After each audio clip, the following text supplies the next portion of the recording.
sur les plantations et sur la récolte. Et pour cela, les Kohanim, pour être mis en horaire, pour réveiller un peu les mérites et la clémence d'Akadosh Baruch Hu, alors que toute l'année, les Kohanim versaient du vin, donc des libations de vin sur les korbanot timidim, là, ils versaient de l'eau. De l'eau pour dire de la même façon que nous, Hachem, on verse l'eau sur le korban, toi aussi, verse l'eau sur la terre. Et verse-la en profusion. Ça, c'est ce qu'on appelle Simchat Bet Tashuvah. Lorsque les Kohanim allaient puiser cette eau, c'était une grande joie. Mais pas seulement ça. La Gemara a dit que l'eau, c'est un remède en fait à la Torah. En meim et la Torah. Quand on parle de l'eau, on parle de la Torah. Et pendant Sukkot, c'est écrit que les portes du roi HaKodesh, elles sont ouvertes. À tout celui qui veut accéder au roi HaKodesh, les portes, elles sont ouvertes pendant la fête de Sukkot. Ce sont 7 jours où Akadosh Baruch Hu, il ouvre les portes. Pourquoi ? Parce que le Hitsumo du Hag est déjà très très kadosh et beaucoup sur la Simha. Comme c'est écrit que la fête de Sukkot, c'est Zeman Simhatenu. 3 fois dans la Torah, c'est écrit la Simha pour la fête de Sukkot. Et pas une seule fois, c'est écrit dans les autres fêtes. 3 fois, c'est écrit pour Sukkot. Donc de là, on voit que la fête de Sukkot, c'est vraiment la fête de la joie. La joie, c'est Simchat Bet Tashuvah. Pourquoi ? Parce que là-bas, les Talmidim Chachamim, ils étaient Shoavim Be Roi HaKodesh. Eux aussi, ils puisaient le Roi HaKodesh pendant cette fête-là. Et le premier exemple que nous avons, c'est Yona. Yona, quand on lit à Mincha de Yom Kippour, c'est écrit Yona, il a reçu la névoie de Kadesh Baruch Hu qui lui a dit va faire Teshuvah à la ville de Ninvé. Pourquoi ? Parce que leur mauvaise action, elle est montée au ciel et je vais les détruire. Si tu ne vas pas leur faire Teshuvah, je détruis Ninvé. Les Mefarshim, ils commencent d'où Yona il a eu ce roi HaKodesh, d'où Yona il a appris. De où ? Parce que c'était juste après, c'était pendant Simchat Bet Tashuvah, c'était pendant Sukkot que Kadosh Baruch Hu lui a donné cette névoie-là, et de là il a commencé à partir pour s'enfuir, et tout le monde connaît l'histoire de Yona. Ça c'est donc tout le Perek HaHalil qui parle de Simchat Bet Tashuvah. À la fin, la dernière Mishnah, la Mishnah elle dit Yom Tov HaSamuch la Shabbat, ben milefana ben le'acharia, ayukol mishmarot Shabbat b'chiluk lechem apanim. Alors la Mishnah elle nous enseigne que le Yom Tov, qui était lorsque Yom Tov il tombe Samuch la Shabbat, c'est-à-dire soit milefana, c'est-à-dire Yom Tov il tombe vendredi, ou soit la Haria comme nous dimanche, samedi soir. Alors qu'est-ce qui se passe ? Il y avait un din que les Mishmarot, c'est-à-dire les gardes des Kohanim. Vous savez que les Kohanim qui sont présents là, eh bien pas tous au même moment ils allaient travailler au Beth Amikdash. Oui, peut-être Erev Pessah, la Gemara a dit Erev Pessah, il y avait tellement de korbanot psahim à apporter que tous les Kohanim, ils étaient à ce moment-là ils étaient donc préposés au travail pour faire les shritot et approcher les imurim et certains ivarim. Mais autrement, il y avait des mishmarot, ça veut dire il y avait 24 groupes de gardes qui étaient préposés à travers le Beth Amikdash chaque semaine. C'était pas tous les Kohanim qui montaient en même temps dans la semaine, il n'y avait pas de place. Alors c'était des gardes. Bien sûr, quand la garde elle rentrait, ils prenaient une part dans le lechem apanim, le pain de proposition. Dans le Beth Amikdash, il y avait le shulchan, la table où étaient entreposés 12 pains de proposition, 12 pains en forme donc de panim, et ça c'était une récompense que prenait la garde qui finissait son service, parce qu'on les mettait le vendredi, donc tout chaud, et il les récupérait le vendredi d'après. D'accord ? Et tous les vendredis se faisait le changement de garde. Et ils partaient, et les kohanim y venaient. Alors, Ayukola Mishmarot Shavot Bechiluk Lechem Apanim. Tous ces Mishmarot là, ils prenaient 6 et 6. Chacun prenait 6. Ça c'était lorsque Yom Tov il tombait vendredi. Ou bien lorsque Yom Tov il tombe dimanche. Si Yom Tov il tombe dimanche, alors le changement de garde il va se faire dimanche, donc si c'est samedi soir, le changement de garde va se faire vendredi après-midi. Et pareil, si Yom Tov il tombe la Haria, ça c'est la Haria. Et si c'est Milefania, c'est-à-dire si Yom Tov il tombe vendredi, donc c'est le jeudi après-midi, le changement de garde des Kohanim se fera, et à ce moment-là, ils récupéreront chacun 6 et 6 qu'ils amèneront manger chez eux. Maintenant, Imhal Lihyot Yom Ehad, Si maintenant Yom Tov il tombe dimanche, alors l'Afsik Ben Taïm, Mishmar Akavua Ayanotel Esad Halot, quand ça tombe dimanche, le Mishmar qui était à ce moment-là, ils prendront 10, et le Mitakev, c'est-à-dire celui qui va arriver après, Notel Shtaim, ils en prendront que deux pas. Bishar Yamotashana, et le reste de l'année, Anichnas, Notel Shesh, Vayotse, Notel Shesh. On a dit, il prenait 6 et 6. Ça c'est pour Danakama. Abu Omer, il dit non. Comment ça se passe? Comment on partageait les pains? Anichnas notel Sheva, Vayotse notel Hamesh. Celui qui rentrait, la famille donc de Cohen qui rentrait, lui il prenait 7. Et la famille qui sortait, elle en prenait que 5. Ensuite, Anichnasim, les Kohanim qui rentraient, Cholkin Batsafon. Sachez que les Kohanim, quand ils venaient, on leur donnait les pains, ou ça, au nord de la Hazara. La Gemara avait expliqué pourquoi on leur donnait au nord de la Hazara, pour que tout le monde voie que voilà, ça y est, ça c'est le Nichnas qui rentre, voyez tous maintenant, puisque le Beth Amikdash, il était fait parce que la Hazara, elle donnait au nord, et ensuite au Ma'arav. Vayotsin, et ceux qui sortaient, Badarom, au sud. La Mishnah, elle termine, Bilga, c'était un Mishmar, des Kohanim qui s'appelait Bilga. Leolam Choleket Badarom. Cette famille-là, elle, ils prenaient tout le temps Badarom. Même quand ils rentraient, même quand ils partaient. Taba'ata, Kavura, Vehalna, Setuma. Et Bilga, sa famille, alors Taba'ata, l'anneau. Alors l'anneau, ça veut dire l'anneau dans lequel il rentrait le cou du taureau pour lui faire la shrita. Hein? Voilà, exactement. Chaque Kohanim, ils avaient leur tabarot. Je ne sais pas si tu te rappelles, quand je t'avais montré le dessin, tu te rappelles?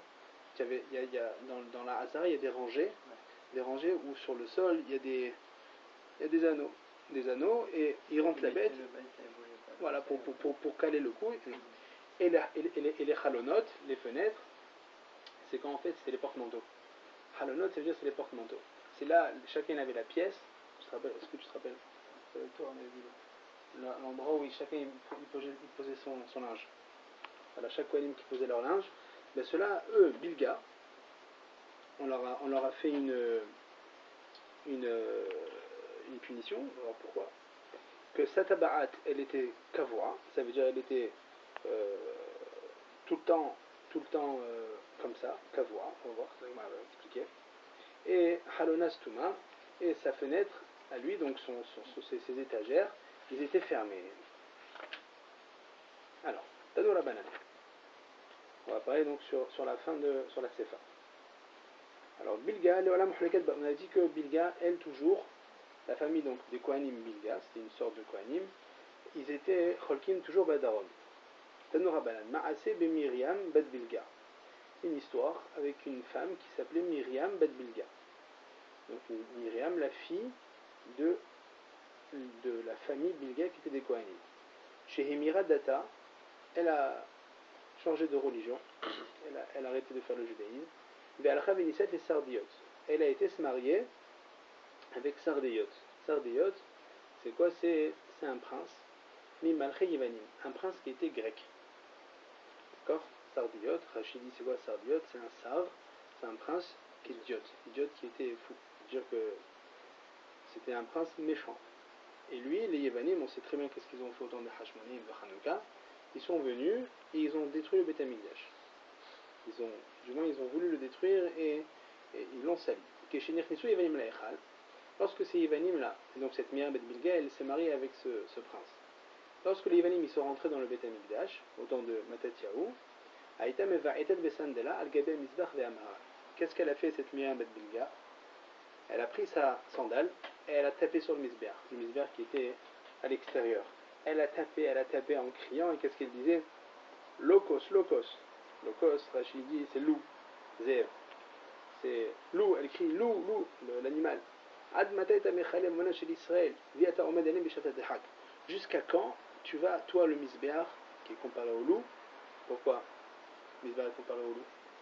Parce que c'est écrit que le misbéach était dans la Nahala de Binyamin. Binyamin, c'est écrit Binyamin, Zeev, Yitraf.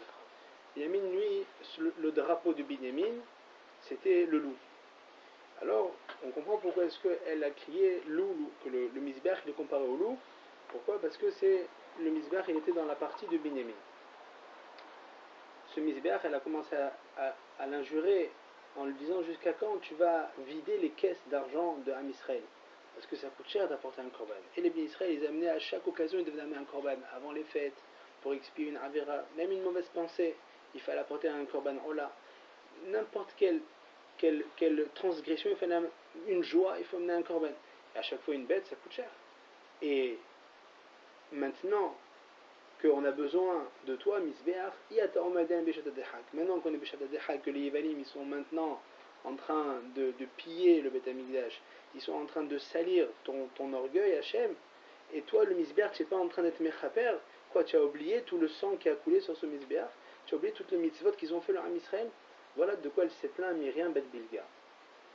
Donc chez Shamou, Chachamim Badava, est-ce que Chachamim ils ont entendu cette chose-là, que Myriam Bet Bilga elle a injuré le Beth Amikdash, surtout le misbéach qui viennent, donc pour que ce misbéach il vienne en Sanégor pour l'Am Israël, en ange défenseur pour l'Am Israël, ils ont dit ça en est trop. Kavo et Tabbarta et Satvoed Halona. Voilà pourquoi est-ce que la famille Bilga, on lui a bloqué sa tabarat, c'est-à-dire qu'elle était toujours fermée, il ne pouvait pas l'ouvrir et rentrer la bête, il devait se débrouiller à rentrer le cou de l'animal sans l'ouvrir. Il y avait qu'il un cadenas, ils ne pouvaient pas ouvrir pour enterrer la bête et fermer. Il fallait qu'ils rentrent la bête par en dessous, c'était leur problème à eux. Et Satmud Halona, ils l'ont fermé les fenêtres pour leur empêcher de poser leurs affaires. Donc, ils étaient toujours dans le noir. Mais il y en a qui disent que Mishmarto Shoalavo, Venichnas, Yeshvav Ahiv Imo, Veshimesh Tahtar. Maintenant, pourquoi est-ce que Chachamim ils ont fait ce knas à Bilga? Une autre réponse, soit par rapport au maasé de Myriam Bet Bilga, Myriam Bet Bilga, elle a injuré le Beth Amikdash, elle n'avait pas le droit de parler comme ça, ou soit une autre raison, pourquoi? Parce que Shoah Lavo Venichnas Yeshvav Ahiv Imo. Parce que la famille Bilga, elle venait toujours en retard au Beth Amikdash. C'était des Kohanim qui prenaient leur temps, ils venaient toujours en retard. Alors à chaque fois qu'ils venaient en retard, eh ben ça à un moment les Chachamim à l'époque, ils ont dit ça y en a marre. Yeshvav Achivimo, leur frère Yeshvav, qui lui était donc le Kohen qui était du Mishmar à Nichnas, lui aussi prenait du retard. Alors ils ont dit ça y est, c'est fini, Bilga, ils rentreront plus, ce sera Yeshvav qui prendra leur place. Et pour cela, ils ont dit en plus de ça, à chaque fois que les Kohanim Bilga venaient en retard, c'était Yeshvav qui prenait leur place, et quand ils venaient et qu'ils étaient à l'heure, et ben Chachamim ils ont été mécanisimoto que Mishmael Bilga, on leur a bloqué l'anneau pour rentrer le cou de l'animal, il fallait qu'ils se débrouillent sans soulever la charnière, et en plus de ça, ils devaient s'habiller dans le noir, on leur a bloqué les vestiaires. La Gemara elle demande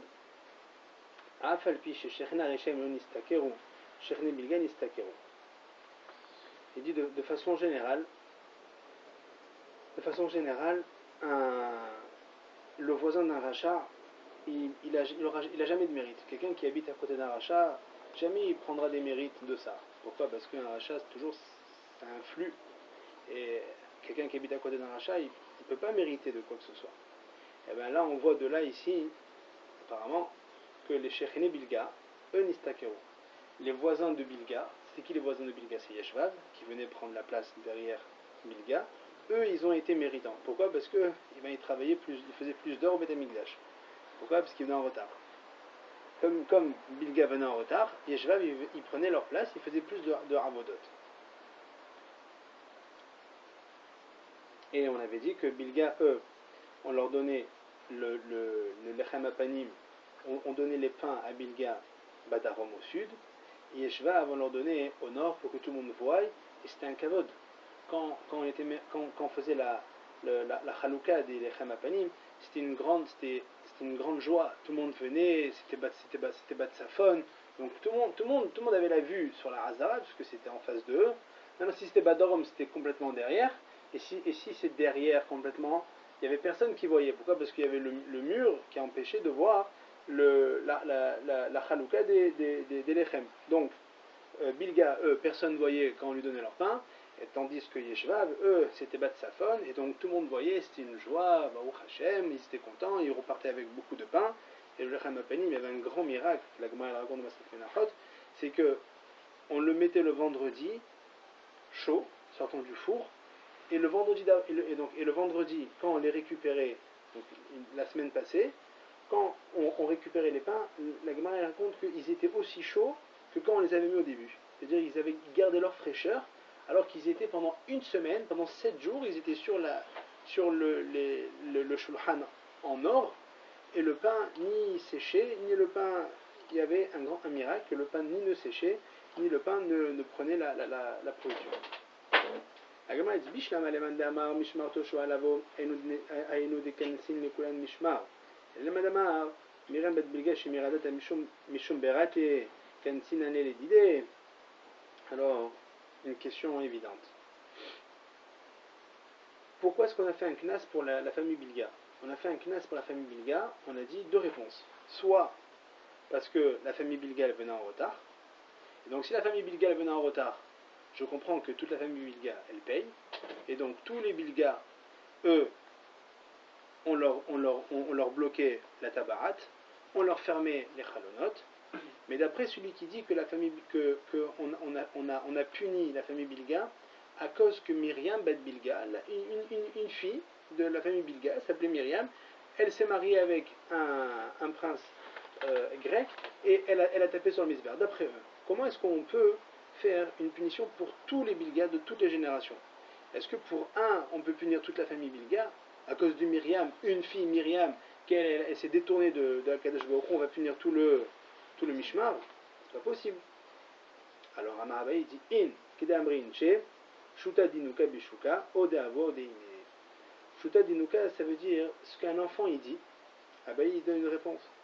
Il dit bien sûr. Un enfant il va répéter que ce qu'il a entendu soit de son père soit de sa mère. Donc en d'autres termes, si Myriam Bet Bilga elle s'est détournée de la religion, elle s'est mariée avec ce prince grec et qu'elle a injuré le misbéach en tapant avec sa chaussure, c'est sûr que son père ou sa mère et son grand-père et sa grand-mère, ils se comportaient ainsi. Donc parce que ses parents, ils étaient mévasines, ils faisaient honte au Beth Amikdash, alors ils parlaient mal sur le Beth Amikdash, alors elle en est arrivée plus tard en grandissant. Et dit, bon, ben ça va, après tout, ça veut dire que le Beth Amikdash, c'est pas quelque chose de si important, le Kadosh Baruch Hu, c'est pas quelque chose de si important, donc je me détourne. Voilà. La Gemara dit, Mishum Navo Veime, Kensin Nukla Mishma, alors attends, la Gemara elle revient, elle dit parce que son père ou sa mère, à cette Myriam, ils étaient mévasines, ils manquaient de respect au Misbéach, au Beth Amikdash, alors on va punir tout le Mishmar, ça revient à la question. Réponse, Amar Abaye. Oy la racha, oy lishreno, tov la tzadik, vetov lishreno, shen ne'amar, imo tzadiki tov, ki prim alem yochelu. Voilà sur quoi la Gemara se termine.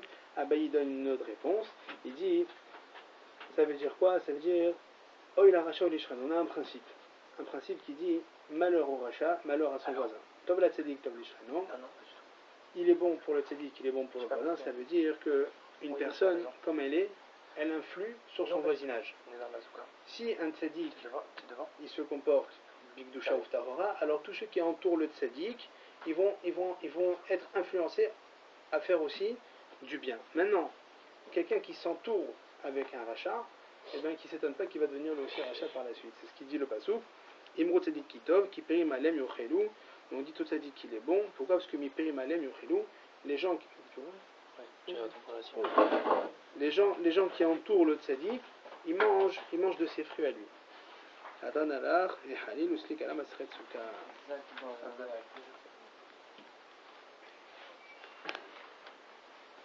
Toujours il a une église,